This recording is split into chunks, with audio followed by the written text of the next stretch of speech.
The current Prince of Wales is determined to push the boundaries to prepare for a new style of monarchy, according to a source.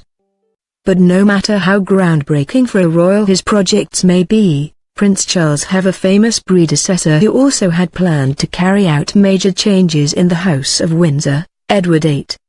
Royal expert Ted Powell argues the royal, who abdicated in 1936 to marry American divorcee Wallis Simpson, had plans that would have caused a decisive break from traditions.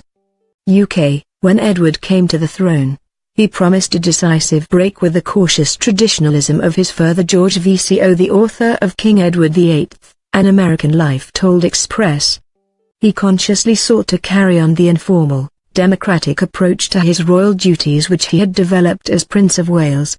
His formative experiences have taken place during and after World War I, when so many European monarchies had collapsed. He recognized that the House of Windsor's position could not be taken for granted, it had to be positively sold to each generation. Read more. Princess Diana, shock reason behind Prince Charles' divorce revealed, it caused tension. He grasped intuitively that the British monarchy was a product, a brand which needed to be refreshed and marketed, and soon discovered that he himself was a natural salesman.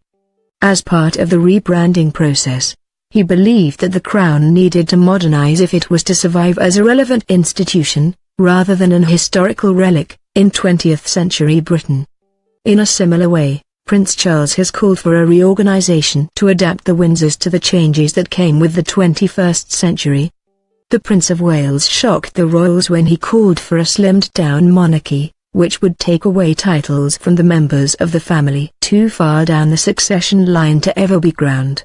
His plans put him on a collision course with his brother Prince Andrew, who opposed to them as they would deprive his daughters, Princess Eugenie and Princess Beatrice, of their titles. Charles has also been accused of meddling in politics, taking stances on political issues such as climate change and China's occupation of Tibet. In 1999 he went as far as snubbing a state dinner hosted by the Chinese government during its leader's official visit, a move believed to be a protest against Beijing. This move left his father Prince Philip in dismay, according to historian Max Hastings, who said, "This turned to be a source of considerable frustration and dismay to Prince Philip, who has led an intensely disciplined life, with which he's kept his mouth largely shut, under intolerable stresses and strains, and he's been this absolutely rock-like support." Prince Charles's plans to take the monarchy into the new century go back to his youth. In a letter written in 1978 to his private secretary, Prince Charles expressed he wanted to help those in need in a different way than the one adopted since by the Crown. He wrote, "I want to consider ways in which I can escape from the ceaseless round of official engagements and meet people in less artificial circumstances."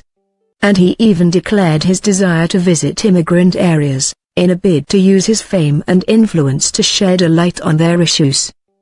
He said, "I want to pay more visits to immigrant areas in order to help these people to feel that they are not ignored or neglected."